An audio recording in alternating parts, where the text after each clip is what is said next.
ของตนเชื่อจนล้นนั้นผิดคำสอนเชื่อรูปลักษณ์นั้นควรสังวรแม้อาจารย์สอนใช่ว่าเชื่อหมดเลย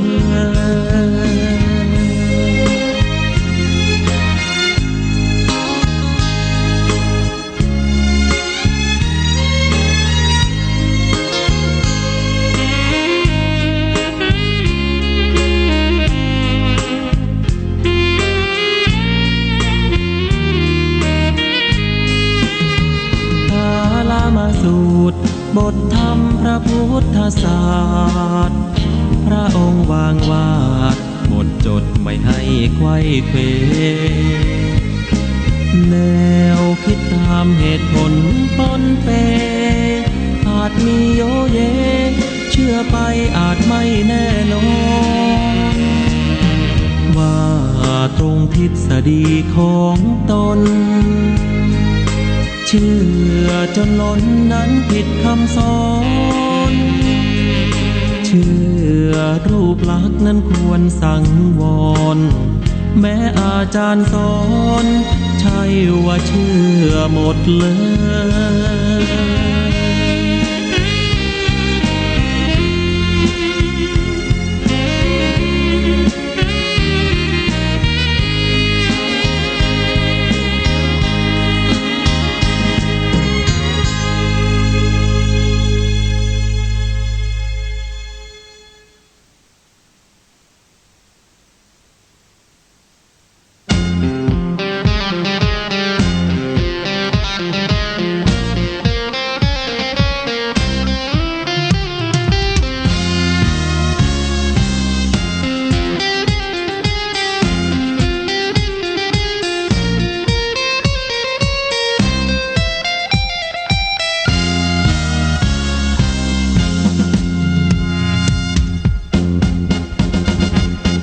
เจริญทุกอย่างในทางวัตถุสมองบรรจุแต่โลกาภิวัตน์สิ่งที่มองข้ามตามที่เห็นชัดๆคือการฝึกหัดคุณภาพจิตใจคุณภาพจิตให้คิดกันหน่อยชำระบ่อยๆจิตตะสปากันไหมจิตสกปรกควรหยิบยกแก้ไขถือเป็นเรื่องใหญ่ควรไปจิตตสปามัวสปาแต่เรื่องผิวพรรณข้างนอกเท่านั้นเสียเงินเท่าไรไม่ว่าเอาสมุนไพรมากมายมาถูมาทาไม่อาจสปาจิตใจข้างในนั้นเลยพระพุทธังล้างหน้าพระธรรมังล้างทุกข์พระสังฆเจ้าเพิ่มสุขยาตรายามีสวัสดีมีชัยอิติปิโสภควาพระพุทธังพระยอดแก้วพระพุทธเจ้าเกิดแล้วอิติปิโสภควาพระธรรมังพระยอดแก้วพระธรรมเจ้าเกิดแล้วอิติปิโสภควาพระสังฆังพระยอดแก้วพระสังฆเจ้าเกิดแล้วอิติปิโสภควาขอความนอบน้อมจงมีแด่พระพุทธเจ้าขอความนอบน้อมจงมีแด่พระธรรมเจ้าขอความนอบน้อมจงมีแด่พระอริยสังฆเจ้าและสมมุติสังฆเจ้าขอความนอบน้อมในคุณพ่อคุณแม่ขอความกตัญญูกตเวทิตาจงมีแต่ครูบาอาจารย์และ10 นิ้วแนบใต้ไหวสาปารมีธรรมในครูบาอาจารย์พระมหาเถรานุเถระท่านเจ้าคณะพระสังฆาธิการทุกรูปทุกตนขอความสลีตีคาอายุมั่นยืนยาวในน้ำธรรมคำสอนขององค์สมเด็จพระสัมมาสัมพุทธเจ้าจงมีแก่บรรดาศรัทธาสาธุชนท่านผู้ฟังทุกท่านที่มีโอกาสเปิดเครื่องรับฟังรายการเสียงธรรมรับอรุณภาคเจ้าทุกเจ้าของวันศุกร์เมตตาปารมีธรรมในท่านพระครูอภิวัฒนวิกรม วัดปากตังเจริญมอบเวลาถวายเพื่อธรรมาภาพได้น้อมนำเอารายการนี้มามาจาอธิบายในรายการเสียงธรรมรับอรุณวิทยุคลื่นสีขาวเพื่อปวงชนชาวประชาวัดปากตังเจริญส่งสัญญาณจากวัดจังกำพร้อมกับนั้นวิทยุเพื่อการศึกษาพระพุทธศาสนาและวัฒนธรรม FM 104.50 วัดฝ่ายหินเมตตาในท่านพระครูสมุวิสุวัตวรกิจโจและทุกๆคืนเฟซบุ๊กไลฟ์สดวิทยุออนไลน์ของวัดจังกำปรริญญาเอกวัดลาดทุกสถานีทุกคืนทุกญาติทุกโยมตึงใจจึงยิงละลามแล้วแถวเท่าปากันสะดุ้งตื่นมืนตาแต่เจ้ามืดได้มาฟังน้ำทำคำสอนจากครูบาอาจารย์พระมหาเถรานุเถระท่านเจ้าคณะพระสังฆาธิการเป็นลำดับมาน้ำทำคำสอนในทางพระพุทธศาสนามากมายยากที่จะหยิบยกเอามาประพฤติปฏิบัติในวันเดียวได้นอกจากเฮาย่นย่อพินิจพิจารณาเอามาเป็นสรณะเอามาเป็นที่เพิ่งตามสมควรแก่โอกาสและจังหวะเวลาเพื่อให้เกิดมังกละในการดำเนินชีวิตแต่ละวันจุจอดลอดถึงตึงตันมาถึงเดือนพฤษภาคมเป็นวันแรงงานแห่งชาติเป็นวันหยุดของผู้ที่ทำการทำงานบางหน่วยงานเปิ่นก็หยุดบางหน่วยงานก็บ่หยุดพังนี้พังนั้นเฮาท่านทั้งหลายต่างก็มีน้ำทำคำสอนว่าเราพุทธบริษัทไตรรัตน์ตั้งประพฤติทั้งกายใจไตรสิกขาไตรรักตรึงตรองติพิจารณาระวังรักษาเอาไว้ในไตรทวารคือน้ำทำคำสอนบวรพุทธะใจพิสุทธิ์ดุจน้ำฝนพ้นสงสารเกิดตั้งอยู่ประดับไว้วัยวันวานพระนิพพานคือที่หมายเมื่อวายชนเพราะฉะนั้นญาติโยมสาธุชนชีวิตนี้น้อยนักแต่ก็เป็นความสำคัญมากหลายสำคัญยิ่งกว่าชีวิตในอดีตและชีวิตในอนาคตที่ว่าชีวิตนี้คือชีวิตในชาติปัจจุบันสำคัญมากอดีตผ่านไปแล้วอนาคตยังบ่มาเตื้อปัจจุบันทำให้ดีทำวันนี้ให้ดีไม่ต้องรอจนฟ้าจักสดใสห่วงและกำลังใจอยู่ที่ตัวเฮาเป็นบรรทัดฐานอันดับแรกก็เพราะชีวิตนี้เฮาสามารถหนีกรรมบดี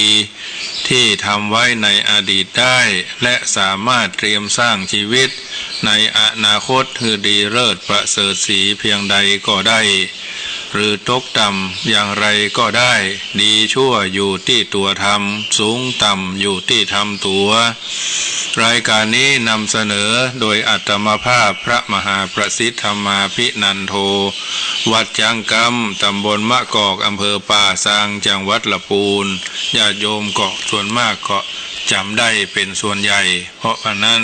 ถ้าฟังประจำรายการคลื่นสีขาวรายการคลื่นวัดปลายหินและคู่คลื่นตั้งเจียงใหม่ละปูนเจียงไฮ้ท่านพระครูทั้งหลายก็มีการจัดรายการท่านพระมหาก็หลายรูปครูบาสังฆมหาเถระทุกรูปทุกตนฟักใฝ่ตั้งใจแม้ไม่ได้จัดรายการโดยตรงเมินไหนก็เข้ามาโดยเฉพาะวันศุกร์นี้ก็เริ่มตั้งแต่ตี 5ถึง 7 โมงเช้าญาติโยมก็ตั้งใจฟังธรรมะอันเป็นอัตถธรรมคำสอนฟังแล้วไม่จำกัดการฟังแล้วไม่เบื่อฟังแล้วไม่เป็นที่รำคาญเพราะฉะนั้นเรามีธรรมะเพราะธรรมะคือธรรมานุภาพเป็นพลังยิ่งใหญ่พระพุทธเจ้าก็น้อมนำเอาธรรมะมาประพฤติปฏิบัติจึงทลัดพญาสัพปัญญูเป็นพระพุทธเจ้าพระอริยสังฆเจ้าพระสมมุติสังฆเจ้าทุกรูปก็เอาพระธรรมคำสอนมาแจกแจงแยกแยะพินิจพิจารณานิสัมมะกรณังไสโยใคร่ควรเหี่ยก่อนแล้วจึงทำจึงพูดจึงคิดเอาธรรมะมาเป็นสรณะมาเป็นที่เพิ่ง ว่าธรรมังสระนังคัจฉามิเป็นต้นพ่อแม่ก็มีคุณธรรมมโนธรรมสำนึกครูบาอาจารย์ก็มีพระธรรมก็คือมนุษยธรรมเมตตาผายแผ่เอาสิ่งที่ดีมาสั่งซิดส่องลูกส่องหลานเพราะฉะนั้นสมควรอย่างยิ่งที่พระพุทธรูปพระธรรมเจ้าพระสังฆเจ้าพ่อแม่ครูบาอาจารย์5รวมเป็นหนึ่งคือธรรมะคือสัจจะความจริงธรรมะมีอานุภาพธรรมะมีพลังในตัวคือมีพลังวัดอยู่ในตัวเป็นส่วนใหญ่เจ้าวันนี้เป็นเจ้าวันศุกร์เฮาท่านทั้งหลายส่วนมากก็สะดุ้งตื่นมืนตามาแล้วคิดทำคิดพูดคิดพิจารณาอันใดก็พยายามทำกันไปตามที่เรามีความรู้ความสามารถเพราะฉะนั้นธรรมะเป็นสิ่งที่จำเป็นสำหรับมนุษย์การที่เจ้าโลกส่วนมากเข้าใจว่าธรรมะเป็นของประจำเป็นของคนล้าสมัยผู้ถือธรรมะเป็นฝ่ายเสียเปรียบถ้าฟังดูผิวเผินอาจจะเป็นไปด้วยง่ายแต่ถ้าใช้ปัญญาพินิจพิจารณาคือมีสติแล้วต้องมีปัญญามีความฉลาดก็ต้องมีปัญญาสติหิริโอตตัปปะก็ต้องมีปัญญาพินิจพิจารณามีความยุติธรรมแล้วก็จะหันข้อเท็จจริงในเรื่องก็คือคนที่โกงเปิ้นย่อมบ่อยากจะให้คนอื่นโกงตอบผู้ที่ขโมยตอบย่อมบ่อยากให้คนอื่นขโมยตัวเก่าตอบผู้ทำร้ายเปิ้นย่อมบ่อยากจะให้คนอื่นทำร้ายตัวเก่าคนที่นินทาเปิ้นก็บ่อยากจะให้ตัวเองถูกนินทาคนที่เอาเปรียบเอารัดเอาเปรียบเปิ้นก็บ่อยากจะให้คนอื่นมาเอารัดเอาเปรียบตัวเก่าประเทศชาติประเทศหลายประเทศหลายทวีปปากันลุกรานประเทศอื่นที่อ่อนแอกว่าย่อมบ่อยากให้ประเทศที่อ่อนแอกว่าลุกรานตอบรับชิงเอาประเทศคืนได้การโกงการลักการขโมยการกล่าวว่าร้ายบ่มีแปลงใส่บ่ใหญ่แปลงเอาลุกรานทุกคนหู้ว่าเป็นฝ่ายอธรรมคือฝ่ายมืดฝ่ายคือไม่ใช่นะคือบดีทั้งหลายตัวเก่าบ่ชอบบ่อยากจะได้แต่ชอบเอาคือคนอื่นของดีเอาใส่ตัวของบดีเอาใส่คนอื่นบ่ใช่เพราะฉะนั้นเอาดีใส่ตัวเอาทั่วใส่คนอื่นก็ไม่ใช่วิสัยทัศน์ของชาวพุทธส่วนการโกงการบัลักขโมยการบัทำร้ายการบันินทาการบรรลุลานหรือชิงซึ่งกันแย่งชิงซึ่งกันและกันต่างก็มีสัตยะถ้ามีสัตวะวุ่นวายไม่รู้จักจบนะมีเมตตากรุณาสงเคราะห์เจือจานกันและกันเป็นลำดับอันนี้เป็นฝ่ายธรรมะคือฝ่ายดีฝ่ายแจ้งฝ่ายสว่างไสวคุณงามคือความดีทุกคนรู้และอยากจะได้เหมือนกันหมดนะแต่บ่อยากจะให้คนอื่นปกติของคนส่วนมากชอบแต่เป็นผู้รับแต่ไม่ชอบเป็นผู้ให้บางทีฮักกันเพียงฟ้าพอมีเรื่องอาขินอาคอจ้อแจ้จู้จี้จุกจิกเรื่องบ่เป็นเรื่องสุมาเตอะเรื่องขี้หมูหาขี้หมาแห้งได้ยินมากระทบคนนั้นเธอหู้จักก่อคนนี้เธอหู้จักก่อตู้เจ้าตนนั้นเธอหู้จักก่อตู้เจ้าตนนี้เฮาหู้จักก่อปัจจาหาดีอย่างอันอย่างอี้ท่านพ่อหลวงคนนั้นกำนันคนนี้นายกสทสวสจสสปัจจาหาดีหู้จักไว้คบอยู่ค่ะระวังเน้ออย่างอันอย่างอี้เอาละคนที่เคยคบกันมา10 ปี20 ปี5 ปี7 ปีเอาละเริ่มละแคะละคายเริ่มบ่มั่นคงแสดงว่าเราไม่จริงจังเราไม่จริงใจเราไม่จริงแท้อย่าไปทำเลยนะเอาละโจทย์จานสะโจทนาเป็นปฏิกิริยาหน้าซับตับเกียรติหน้าซับตับงอเอาละบ่เป็นอันทำที่ผ่านมาใจบ่ได้เหมือนเฮาทำบุญ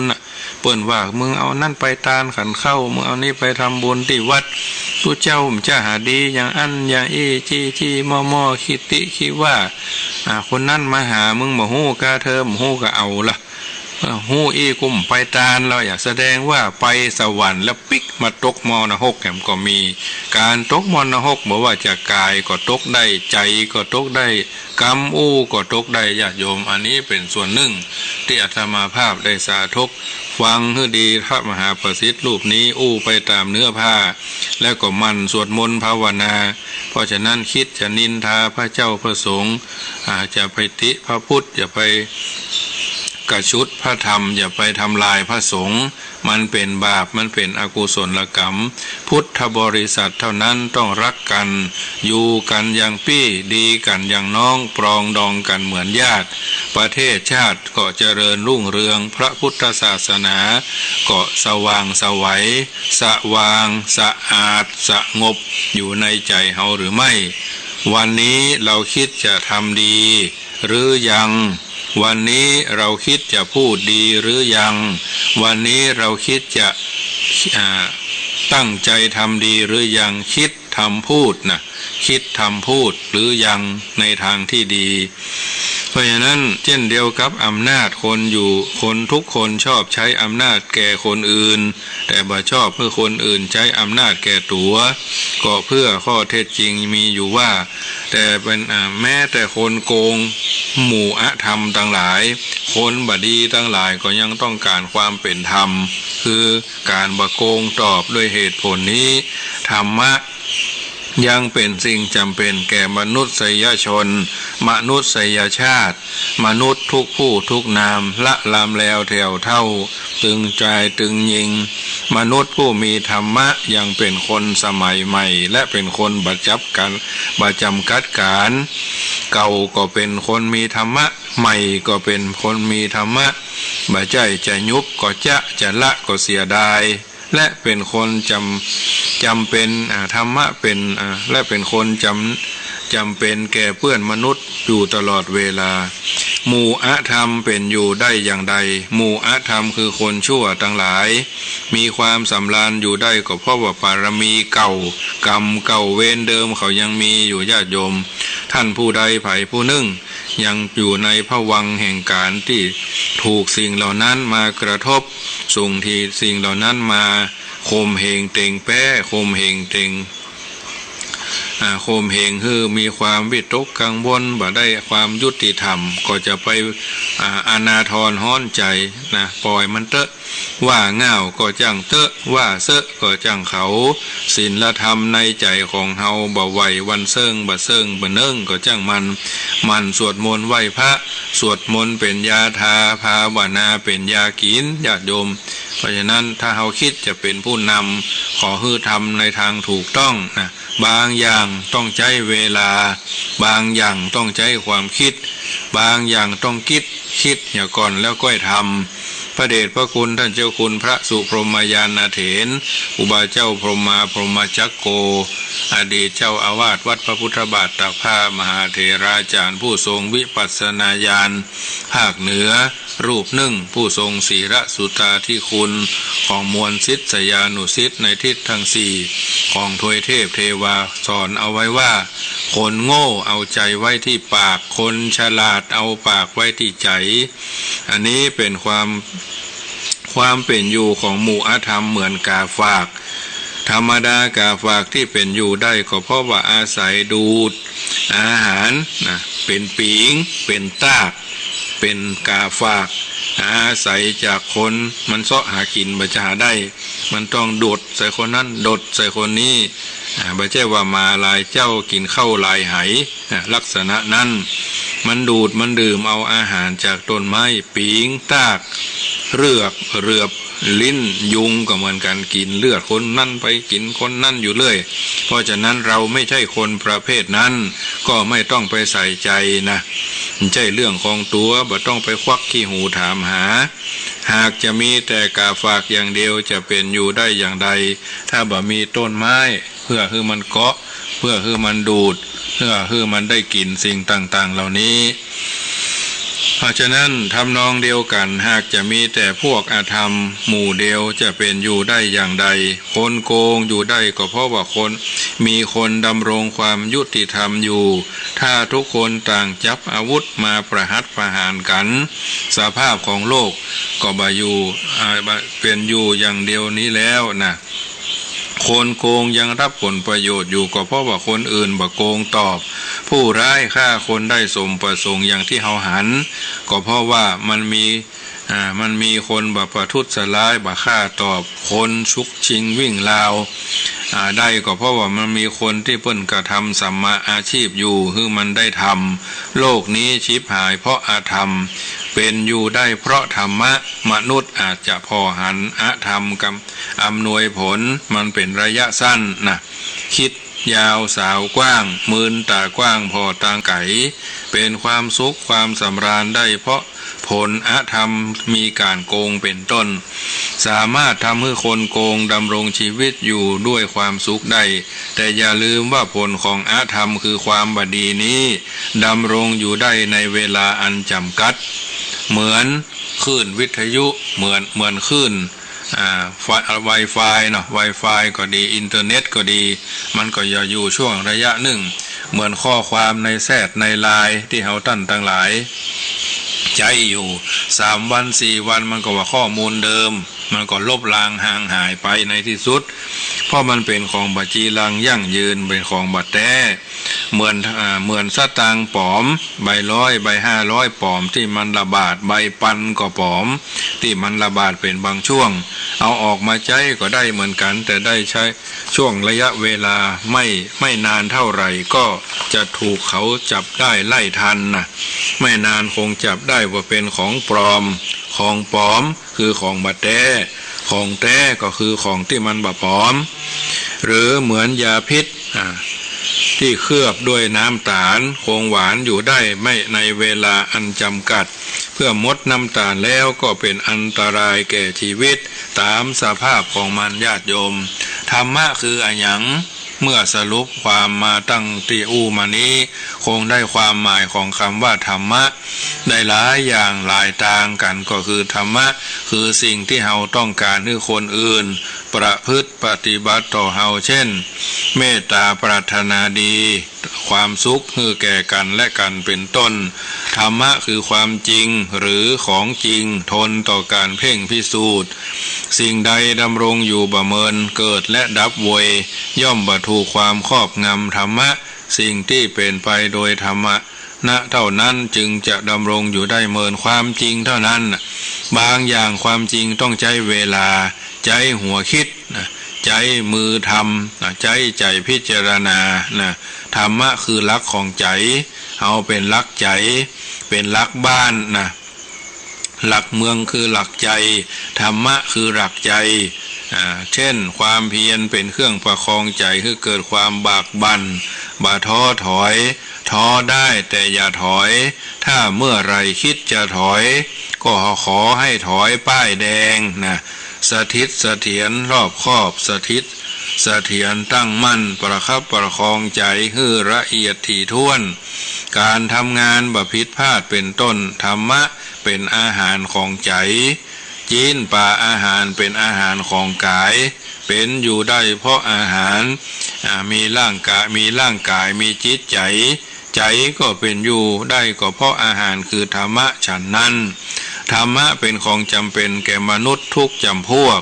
จำความได้หู้ได้ทั้งคนพาลและคนชั่วและคนบัณฑิตชนก็อยู่ด้วยกันได้ธรรมะเป็นของกลางเป็นสิทธิของทุกคนควรได้จากสังคมและจากกันและกันธรรมะหายไปจากโลกนี้บ่ได้นอกจากแอบแฝงและครอบงำทั้งความเป็นทองธรรมชาติสัตว์มนุษย์อยู่ทุกเวลานั่นเองธรรมะบ่มีเสื่อมคนต่างหากเสื่อมจากธรรมะทั้งในส่วนอดีตปัจจุบันและอนาคตการไปหน้าอนาคตกาเลไปทางหน้าธรรมะคงสะอาดสดใสอยู่ตามปกติเพราะฉะนั้นธรรมานุภาพมีพลังอันยิ่งใหญ่5เป็นหนึ่งคืออะไรคือธรรมานุภาพ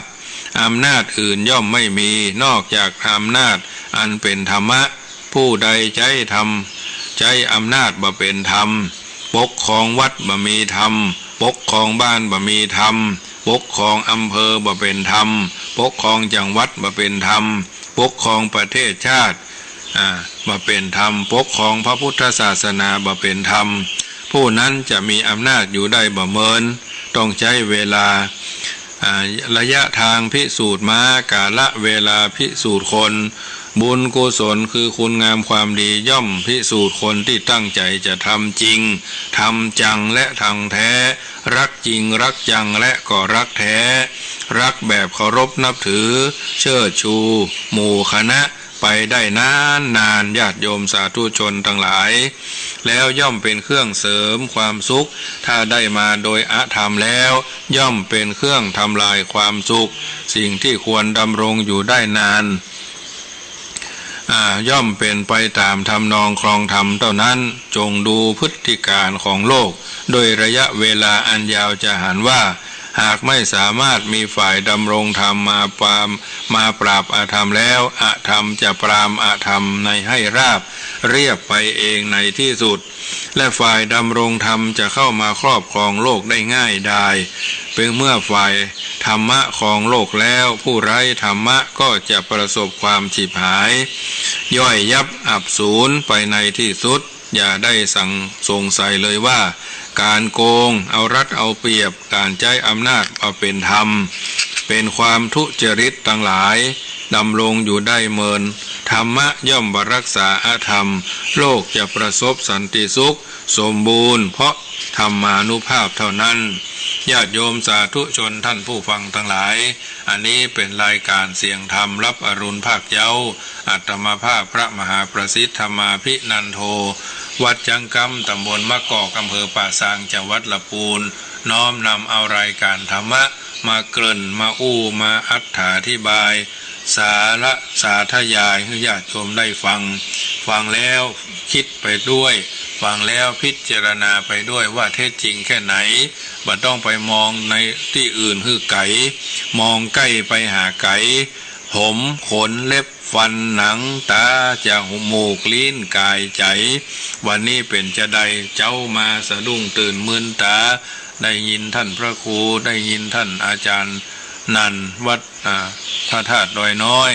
ตลอดจนรายการสถานีวิทยุทุกขึ้นฟังแล้วก็เป็นธรรมะอันเป็นสัจธรรมความจริงคือกำไหชีวิตคิดดีวันนี้เราคิดจะทำดีวันนี้เราคิดจะพูดดี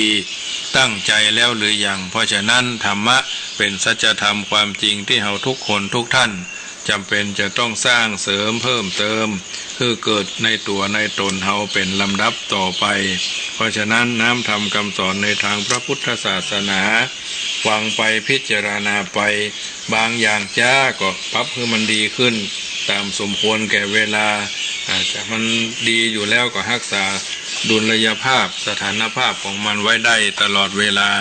บักเกอร์เขินเพราะฉะนั้นเราต้องสำนึกอยู่เสมอว่าเราท่านทั้งหลายได้เกิดมาเป็นชาวพุทธมาพบพระพุทธศาสนาเจริญศีลเจริญทานเจริญภาวนาอยู่ในใจเสมอว่าศีลห้านั่นแหละขอแนะนำกันรักษาถึงวันสุขสันต์บ่เศร้าเคารพคบธรรมศีลธรรมพระเจ้าตั้งใจรับเอานอบนบสั่งลูกสอนหลานปากันพ่ำพร้อมมีใจโอบอ้อมอารีมีศีลธรรมไว้จักได้สุขีสังคมจักดีเพราะมีศีลห้าฝากธรรมะไว้เป็นข้อเตือนจิตฝากสุภาษิตไว้เป็นเครื่องเตือนใจ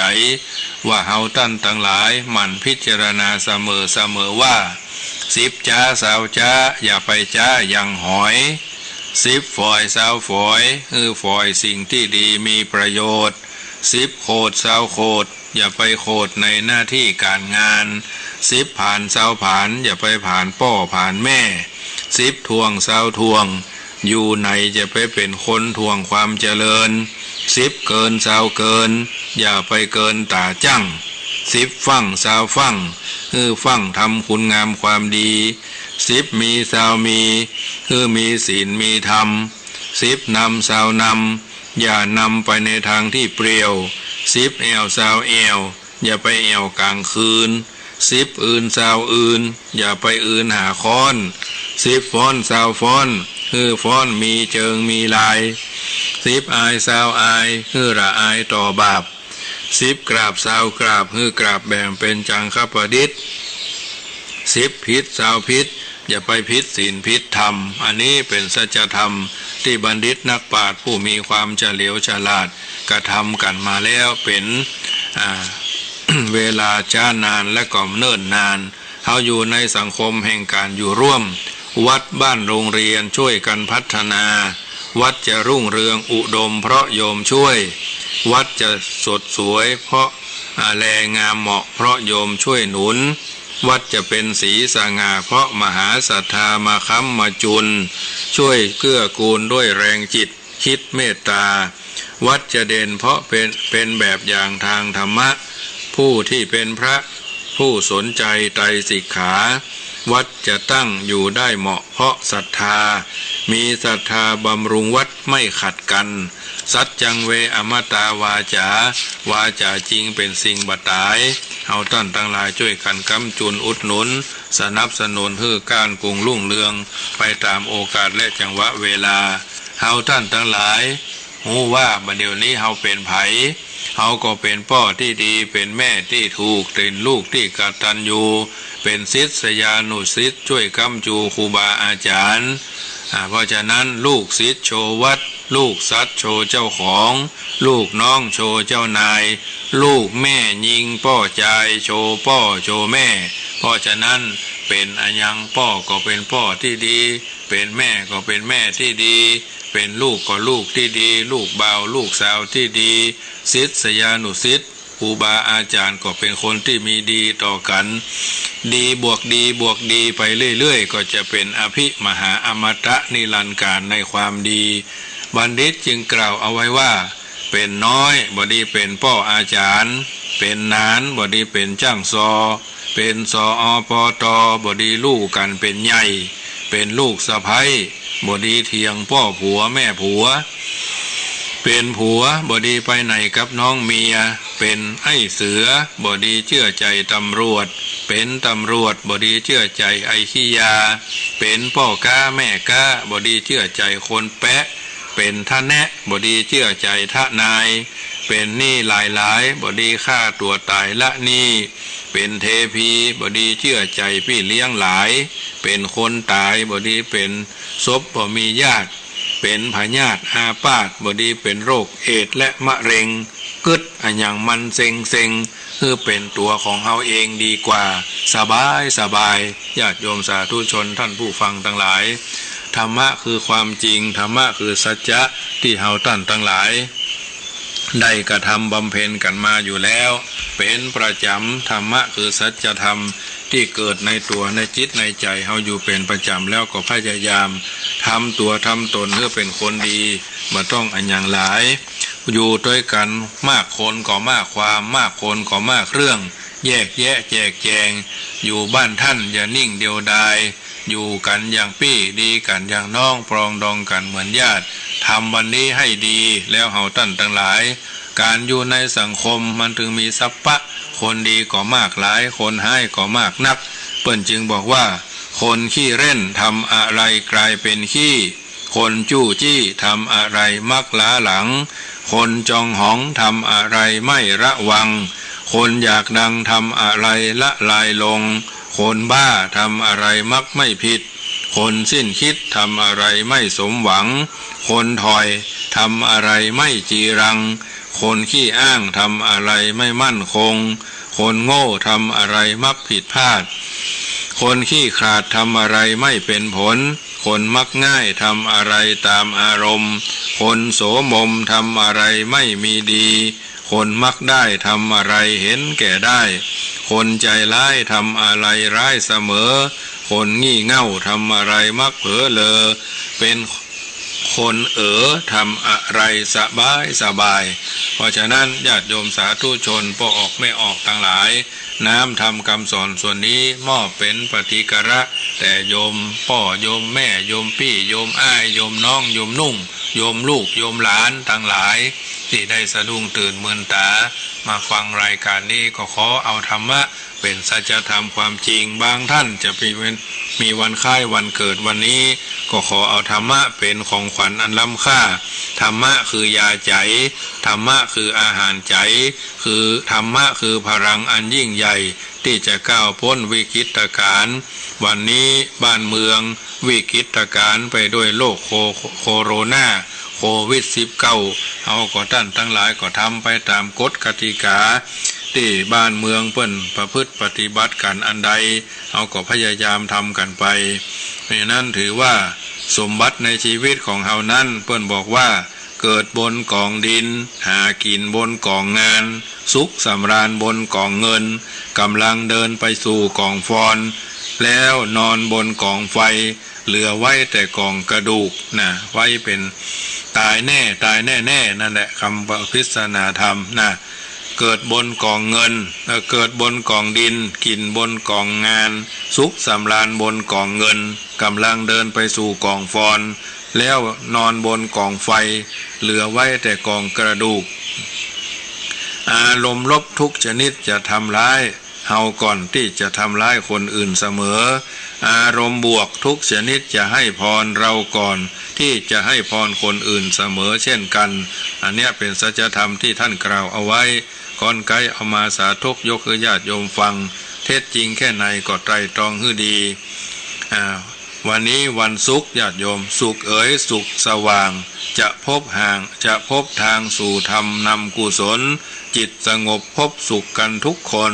ให้ได้ยนจิตชื่นรื่นอารมณ์เนี่ยสัจจังเวอมตาวาจาจริงเป็นสิ่งบัดตายเอาท่านทั้งหลายสะดุ้งตื่นมืนตามาแล้วพระที่ดีมีแล้วหรือยังพระที่ควรพบคือพระยายามพระที่ควรห้ามคือพระยาบาทพระที่เราไม่ควรประมาทคือพระรัตนตรัยพระที่เราควรมีอยู่ในใจคือพระคุณคนนะพระที่ควรพบคือพระยายามพระที่เราควรห้ามคือพระยาบาทพระที่เราไม่ควรประมาทคือพระรัตนตรัยพระที่เราควรมีอยู่ในใจคือพระคุณคนนะร่างกายนี้ที่แท้แค่บ้านเช่าเพียงชั่วคราวได้พำนักพักอาศัย30,000 วันพันต้องยื่นคืนเขาไปวิงวอนใครมิอาจขอต่อสัญญาถึงหมอดีผีดังอย่าหวังพึ่งเวลาถึงต้องจำพรากจากเคหาทิ้งร่างกายเอาไว้ให้โลกาสิ่งที่นำพาติดตัวชั่วและดีสัจจังเวอมตาวาจาญาติโยมสาธุชนท่านผู้ฟังทุกท่านน้ำทำคำสอนในทางพระพุทธศาสนาสาธุชนคนดีได้ฟังแล้วก็นำไปเป็นข้อเตือนจิตสกิดใจเฮาท่านทั้งหลายจะได้หูได้เข้าใจในน้ำทำคำสอนส่วนนี้มอบเป็นปฏิกระเจ้าวันนี้จะได้น้อมนำเอาพิศนาธรรมสัก3-4 ข้อมาอู้ให้ญาติโยมฟังว่ากินเท่าไรไม่กินเท่าไรไม่หายออก คนเฮาการกินของคนเฮากล่าวเอาไว้มี2 อย่างด้วยกันคือกินเพราะหิวและกินเพราะความอยากความหิวเป็นความต้องการของร่างกายจะทรงตัวอยู่ได้เพราะอาหารมนุษย์และสัตว์ทั้งหลายทั้งปวงเป็นอยู่ได้เพราะอาหารการกินเพราะความหิวจึงเป็นการจำเป็นและการกินเพราะความหิวมีเวลาอิ่มและเบื่อได้ทั้งมีขีดจำกัดความตามขนาดกระเพาะของแต่ละคนส่วนความอยากเป็นอาหารของใจที่ประกอบไปด้วยตัณหาการกินด้วยความอยากนี้หามีอันยังเป็นขอบเขตจำกัดไม่และยิ่งหามาสนองความต้องการมากเท่าใดก็ดูเหมือนยิ่งจะเพิ่มความอยากได้มากขึ้นเท่านั้นที่สุดของความอยากย่อมบ่มีผู้ที่กินด้วยความอยากย่อมบ่มีเวลาอิ่มจะต้องแตกตายเหมือนชูชกปูพามผู้กินด้วยความอยากหาใช่กินเพราะทางปากเท่านั้นไม่มีผู้กล่าว ต่อไปว่าบางคนยังสามารถกินสิ่งที่บำเป็นจะกินบ่ได้ด้วยซ้ำไปคือกินจอบกินเสียมกินกินหินกินเหล็กกินทราย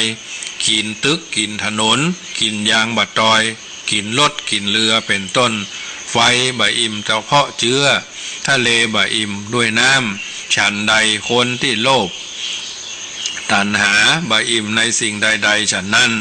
ดังภาษิตฮิโตประเทศกล่าวไว้เตือนใจว่าธรรมดาไฟย่อมไม่พักพอไม่เชื้อทะเลใหญ่ไม่ปรากฏว่าเบื่อน้ำมฤตยูไม่เคยอิ่มหนำประชาสัตว์นางผู้งามจำรัดย่อมไม่รู้สึกจุใจในผู้ชายนะธรรมดาไฟย่อมไม่พักพอไม่เชื้อทะเลใหญ่ไม่ปรากฏว่าเบื่อน้ำมฤตยูไม่เคยอิ่มหนำประชาสัตว์ นางผู้งามเลิศเลอจรัสย่อมไม่รู้สึกจุใจในผู้ชายและใคร่ขอเปลี่ยนวรรคสุดท้ายว่าความละโมบสมบัติก็ไม่รู้สึกจุใจในสิ่งใดนะคนละโมบสมบัติก็ไม่รู้สึกจุใจในสิ่งใดด้วยเหตุนี้ผู้กินโดยโลภะตัณหาชื่อว่ากินเท่าไหร่ไม่หายออกนะนอนไม่รู้จักตื่นนะกินบ่ฮู้จักอยากนอนบ่ฮู้จักตื่นการตื่นมีอยู่สองอย่างตื่นจากหลับกับตื่นจากความมัวเมาประมาทบางคนนอนขี้เศร้าบ่ฮู้จักเวลาที่ควรนอนบ่ควรนอนเวลาหรือบ่ควรนอนบอกว่าเจ้าขวายบ่ายแรงและบอกว่ากลางคืนกลางวันการนอนย่อมบอกลักษณะของบุคคลได้ในโครงโลกกนิติบทหนึ่งว่าบรรทมยามหนึ่งไซทรงฤทธิ์6 ทุ่มหมู่บัณฑิตทั่วแท้2 ยามพวกพาณิชย์นรชาตินอน4 ยามนั่นแลเที่ยงแท้เดรัจฉานนะบรรทม1ไซทรงฤทธิ์6 ทุ่มหมู่บัณฑิตทั่วแท้2 ยามพวกพาณิชย์นรชาติ4 ยามนอน4 ยามนั่นแลเที่ยงแท้เดรัจฉานเพราะฉะนั้นญาติโยมสาธุชนบัณฑิตเพิ่นนอน6 ชั่วโมงพ่อกาเพิ่นนอน2 ยามเป็นต้นไปนะนอน4 ยามนั่นแลเที่ยงแท้เดรัจฉานคือนอน3 เตื้อ4 เตื้อนอนรับวันค่ำเนี่ยมาสิงสาราสัตว์ส่วนมากก็นั่งในยุดไหนก็เป็นรับไม่ใช่ว่านิ่งเป็นหลับขยับเป็นเคี้ยวนะไม่ใช่อย่างอันญาติโยมอันนี้คือการนอนผู้ที่หู้จักแบ่งเวลาบาหันแก่การรับการนอนมากนักชื่อว่าผู้ตื่นจากหลับถ้ามีลักษณะตรงกันข้ามชื่อว่านอนมากไม่รู้จักตื่นนอนนานงานน้อยกินบ่อยเงินหมดมีเงินหน้าสดเงินหมดหน้าเศร้าหรือหน้าเสียนะอย่าบ่ยอมประพฤติชั่วทางกายวาจาแม้มีประมาณน้อยก็ประมาทโดยหู้เท่าทันความจริงว่าของมากมาจากของน้อยและของน้อยนั่นเองเมื่อมารวมกันมากเข้าสามารถทำความเสื่อมเสียดังคำกรสอนว่าน้ำน้อยฝอยกระเซ็นอยู่เป็นนิดยังพังอิฐพังหินดินสลายมอดน้อยค่อยแทะไม่วายยังทำลายไม้คร่าวเสาโตน้ำน้อยฝอยกระเซ็นอยู่เป็นนิดยังพังอิฐพังหินดินสลายมอดน้อยคอยแทะไม่วายยังทำลายไม้คร่าวเสาโตแม้ความชั่วความทุจริตก็เหมือนกันยังมีประมาณน้อยยังบ่สามารถที่อย่าบ่น้อยบ่ควรประมาทผู้มีสติตื่นตัวอยู่เสมอเช่นนี้ชื่อว่าผู้ตื่นจากความมัวเมาประมาทส่วนผู้หลงไหลไร้สติปล่อยตัวในการดำเนินชีวิตนั่นคือความชั่วนอนมากไม่รู้จักตื่นผู้นั้นแม้จะมีชีวิตอยู่ก็เหมือนตายแล้วเป็นต้นอันนี้สัจธรรมความจริงที่ท่านบัณฑิตกล่าวเอาไว้ก้อนไกลเอามามาจ่าให้ญาติโยมสาธุชนฟังต่อมาก็คือรักอื่นยิ่งกว่ารักตัวความฮักมีอยู่2 อย่างค คือรักตัวเองและรักคนอื่นคนที่เอาใจใส่ต่อการศึกษาดีขยันหมั่นเพียรในการทำมาหาเลี้ยงชีพก็ดีคนรู้จักป้องกันอันตรายที่เกิดขึ้นแก่ตัวก็ดีชื่อว่าผู้รักตัวเองพ่อแม่ฮักลูกหรือลูกฮักพ่อแม่ก็ดีอาจารย์ฮักศิษย์หรือศิษย์ฮักอาจารย์ก็ดีตลอดถึงมิตรรักมิตรรักมิตรเป็นต้นก็ดีชื่อว่ารักคนอื่นความฮักทั้งสองที่ท่านกล่าวว่าไม่มีความรักอันใดยิ่งไปกว่าความรักตัวหมายความว่าจักแสดงความฮักออกมาโดยอาการใดก็ตามและก็ล้วนแต่มุ่งผลชั้นสุดท้ายเพื่อตัวเองความจริงการฮักตัวเองเป็นการกระทำถูกต้องตามหลักธรรมเพราะดีชั่วทุกอย่างอยู่ที่ตัวของเขาเองตัวของมันเองเมื่อทำลายตัวของมันแล้วชื่อว่าทำทุกอย่างฮือดีตามไปโดยมีบางคนบางพวกแม้จะอู้ว่าฮักตัวเองหรือแสดงอาการว่าฮักตัวแต่การกระทำของตัวเองนั่นเป็นไปเพื่อฮักคนอื่นเช่นหนุ่มสาวบางคู่หลงรักกันและกันย่อมทำความชั่วตามความผิดต่างๆเป็นการรักษาน้ำใจคู่รักคือความรัก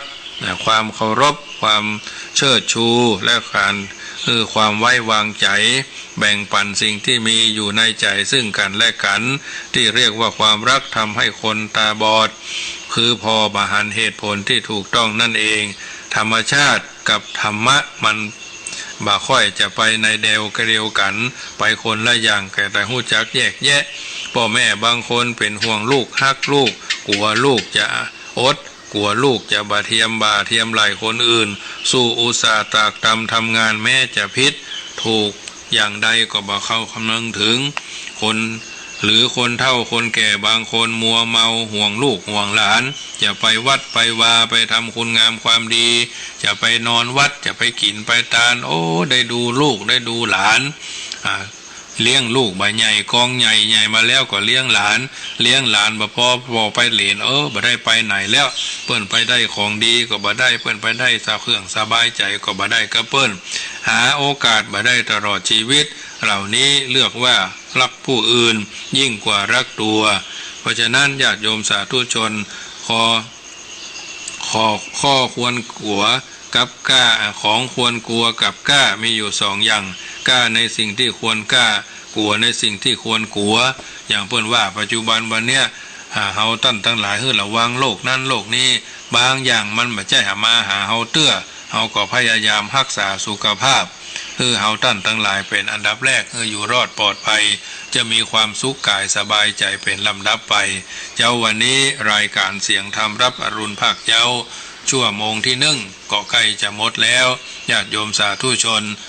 ขึ้นตั้งบ้านทุ่งเรดิโอหรือน้ำบ่อหลวงตลอดจนขึ้นของ91ที่วัดปากทางเจริญเป็นแม่ข่ายนี้อาจจะมีรายการไปจนกระทั่งถึง7 โมงช่วงแรกนี่ตั้ง91นี่ก็คงจะถึง6 โมงเนาะ7 โมง6 โมงถึง7 โมงก็เป็นแถมรายการ1ของขึ้นวัดฝ่ายหินก็คงจะถึงตี5ถึง6 โมงเจ้าแล้วก็ในที่วันเรดิโอก็ในที่วันเรดิโอสันกำแพงเรดิโอแล้วก็101.25เพราะฉะนั้นวันนี้ธรรมภาพ1รายการของขึ้นสีขาว2ขึ้นรายการของวัดฝ่ายหิน3รายการของในที่วันมันมีต่อกันตี5ถึง6 โมงนี้มี2ช่วงนะช่วงของคลื่นสีขาวและคลื่นของวัดฝ่ายหินออกพร้อมกันหลังจาก6 โมงถึง7 โมงไปแล้วนั้นเป็นทั้งช่วงเพราะฉะนั้นญาติโยมสาธุชนท่านผู้ฟังทั้งหลายได้ยินได้ฟังน้ำธรรมคำสอนแล้วใครจะโทรมาขอเป็นคลื่นสีขาวเนาะคลื่นสีขาวก็คลื่นวัดฝ่ายหินถ้าฟังคลื่นนี้คลื่นสีขาวเพิ่นยังฟังได้แถมอยู่เนาะพี่น้องอยู่ทางบ้านได้ยินได้ฟังแล้วให้โทรมาก็โทรเข้ามาที่เบอร์โทรศัพท์0861875325ขึ้นสีขาวครับขึ้นวัดฝ่ายหินโทรเข้ามาได้เนื้ออันใดโทรเข้ามาได้ประจำกัดว่าฟังอยู่ก็เป็นจะได้พ่องน้ำธรรมคำสอนในทางพระพุทธศาสนาเจ้าวันศุกร์ญาติโยมสาธุชน ฟังแล้วตะกี้แม่เพนโทรเข้ามาช่วงนี้กำลังจัดรายการนี้บ่สามารถทับได้เนอะ0861875325 10 นาทีสุดท้ายก่อนนำรายการจากท่านไปช่วงที่1ของวัดไฟหินกระเดียว6 โมงเพิ่นก็จะตัดเป็นคลื่นที่อื่นต่อไปคลื่นสีขาวนี่เขาจะได้ต่อกันแถมจนกระทั่งถึง7 โมงเนาะนี่เป็นรายการที่ญาติโยมสาธุชนติดตามฟังอยู่ใกล้อยู่ไกลอยู่จังหวัดนงใดโทรเข้ามาได้ที่0861875325ธรรมะในพิศนาธรรมธรรมะจากความถูกต้องเป็นธรรมานุภาพบางคนสะกิดสะเกา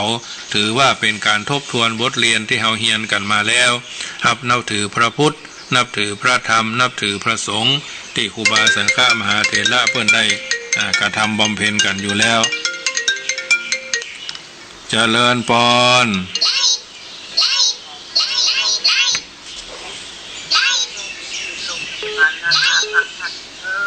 แม่บุญพินเนาะฟังเข้าใจดีเนาะเป็นกำลังใจเนอะเจริญพรพ่อบุญธรรมครับผมกำลังจะเข้าท่านสวาฟังชัดเจนดีเนาะชัดเจนดีครับฝนตกอยู่กะออยอยู่เหมือนกันนะพ่อเอ๋ยต้นบอยอยู่แน่วันที่5ล่ะโอ้ดีละเนาะนั่นเนาะมันใช่เมื่อมันแรงมาล่ำไว้ฝนตกหัวปีมันจังปลายหายนะกะไม่ละมันมาเหี่ยวก่อนนี่ถ้ามันติดไปก็เอาเลิกไว้แค่เหมือนกันนั่นเนาะแห้งเนาะครับเดี๋ยวฟังแถมช่วงเนอะเดี๋ยวนะเรียกอยู่ถึง7 โมงนะครับเดี๋ยวถึง7 โมงเป็นกำลังใจพ่อบุญธรรมเนอะครับผมก็ฟังตลอดเท่าจบหรอกครับครับผมเจริญพรเจริญพรแม่ปราณีเจ้าไว้ตาเจ้าพี่น้องเมืองฝางเนาะเจ้าเมืองฝางเจ้าวันที่7มีคติมีเสียอันคติทันใจที่ขนาดเนาะนั่นเนาะกินก๋วยเตี๋ยวก็มีหวานพ่องส้มพ่องกันเจ้ามันถูกทุกคำมาเจ้าอันเก็บนี่มาอันเก่าของบ่เก่าเล่าใหม่เนาะเจ้าไม่ใช่เล่าอย่างที่เพิ่นว่าอย่างที่อันขอโทษนะเจ้าอย่างที่เพิ่นว่าจะไปวัดจะไปหั่นไปนี่สนุกตึกนะที่จริงมาเพิ่นสะดวกเลยเนาะใช่มันยังว่ามันอยู่ที่ใจเฮาเหมือนกันถ้าเฮาไปถ้าบ่ไปมันถึงได้ไปสักเตื้อเจ้าแม่นแล้วสืบผูกสืบฮือเนาะของเจ้านี่สมัยมีเป็น3 เป็น 4พุ่นลูกหลานนะก็น่ะคือได้ไปนะเฮาก็เลี้ยงเขามาใหญ่แล้วนี่เนาะเจ้าเป็นกำลังใจแม่ปานีเนอะเจ้าเจริญพรแม่จันสมนมัสการเจ้าแม่จันสมเจ้าหลักการแม่สาวเจ้าโอ้ฟังธรรมว่าเจ้าเนี่ยจุใจขนาดม่วนใจเนาะฝนตกอยู่ก็ฝนตกเป็นวันนะเจ้า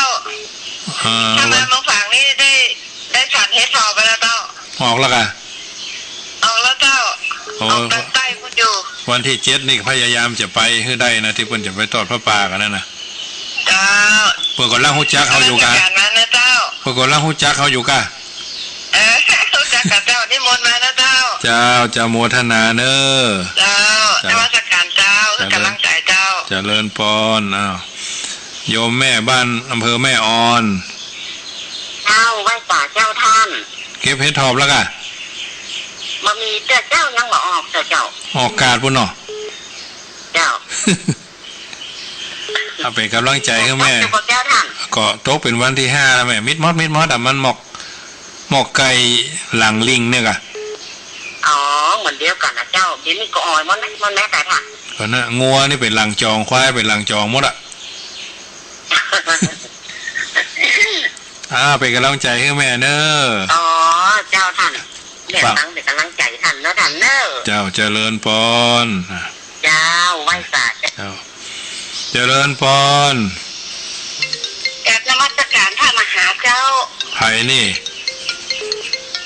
จาก จาก แก่จันไซสารอำเภอท่าวังผาจังหวัดน่านเจ้า โอ้พี่น้องเมืองน่านมาไก่เฮ็ดทอบเลยมีแล้วกันแล้วบุญน่ะ รับฟังได้ชัดเจนครับว่ามหาเจ้า เคยฟังได้ยินเสียงเนาะเคยได้ยินเสียงอาตมาแล้วเนาะ กำลังฟังได้3 วันอยู่ฮะแต่ว่าแต่ก่อนฟังก็มันไม่ได้เกิดกว่านั่นอันนี้เนาะไม่ได้โทรแต่ว่าวันนี้ตั้งใจฟังฮะ ฟังชัดเจนดีเนาะแม่เนาะ ฟังชัดเจนดีเจ้า อัน ฟังจากสถานีสีคำเรดิโออำเภอสาจังหวัดน่านเจ้า ครับเคยไปก็ท่านพระครูเหมือนกัน อ๋อค่ะ ทางปอนานเศษเขานี่ฮู้จักกันอยู่กันฮะ ก็หูจักเลยเจ้าแล้ว นาน้อยเพิ่นอยู่นาน้อย อ๋อเจ้าทำคำสอนของพระมหาโอ้ยมาก แม่ยังก็นี่ ฟังแล้วเข้าใจเจ้าฟังแล้วเข้าใจดีแต่ว่าก้อนนั่นกับที่ตำก้อนนั่นก็มั่ว หมอแต่เนาะอันแม่ยังก็แม่ แต่กันเป็นไสสารเจ้าอำเภอท่าวังผาจังหวัดน่านเจ้า แม่เป็นแม่จันเปงเนาะเจ้าขอโมทนากับแม่เนอ สาธุเจ้า เจ้าอ้าวทำสายจะหมดเวลาพอดีเจริญพรโยมแม่ทองใบตะคืนฟัง เจ้า ฟังเข้าใจดีเนาะ เข้าใจดีเจ้าฟังทุกวันทุกตุนทุกองค์เจ้าต้องฟังเพลงของน้อยหล่อโอ้ยม่วนดีเนาะม่วนดีกับเป็นกำลังใจเป็นกำลังใจให้แม่เนอะเวลาจะหมดพอดีเจ้านี่ก็เป็นกำลังใจให้เหมือนกันเนาะ เจริญพรแฮมสายเนาะป่อนเนาะป่อนนานเศษมา ไว้สาท่านพระอาจารย์ครับ โมทนาถ้าวางผ่ากำลังจบไปนี่ ครับปนันก็เจอทั้งอาจารย์ตลอดตั้งแต่เปิดวันครับ ก็เดือน6 โมงถึง7 โมงฟังได้อยู่กะ ครับรับได้อยู่ครับน้อยฟังชัดเจนครับอาจารย์ครับครับก็เดี๋ยวจะต่อทำช่วงกับเวลาช่วงแรกนี่จะหมดไปอย่างกรรมก่อนเนาะ ครับมวนดีเนาะวิศวะวายโยธา เจ้าเป็นกำลังใจพ่อเนอะ ครับ เจริญพร พระเจ้าท่านเขา จากไหนนะแม่ แม่อยู่อำเภอลีเจ้า แม่อำเภอลีเนาะ เจ้า ฟังชัดเจนนะแม่เนาะ ชัดเจนนี่ฟังแต่ผมคันก็ว่าได้เบอร์โทร กำลังซ้อมเลยเบอร์โทร0861875325นี่นะ เจ้ามันเกี่ยวตัวเดียว เบอร์บ้านยังนะ มันบวกมันหลงมันบวก บ้านบวกลีหลวงเนาะ เจ้า เป็นกำลังใจคือแม่เนาะเวลานี่หมดพอดีเนาะเดี๋ยวพอฟังช่วง2เนาะ เจ้า เจ้าเจริญพรเจริญพรญาติโยมช่วงแรกนี้รายการตั้งขึ้นสีขาวช่วงแรกนี้จะมดขึ้นวัดไฟหินจะมดเวลาช่วงไปก่อนก็เดี๋ยวก็จะได้จัดรายการต่อของขึ้นวัดปากตังเจริญชุดที่2 6 โมงถึง 7 โมงญาติโยมอาจจะงงเนาะเพราะว่าช่วงแรกมันจัดรายการพร้อมกัน4-5 ขึ้นด้วยกันในตีวันก็ดีอย่างก็ดีวัดไฟหินเดี๋ยวเพิ่นก็ตัดไปเลยเนาะเห็นนะฟังเพลงตัดรายการขั้นไปก่อนนอ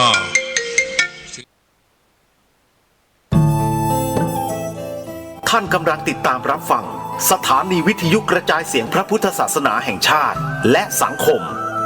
คลื่นเพื่อการศึกษาพระพุทธศาสนาและวัฒนธรรม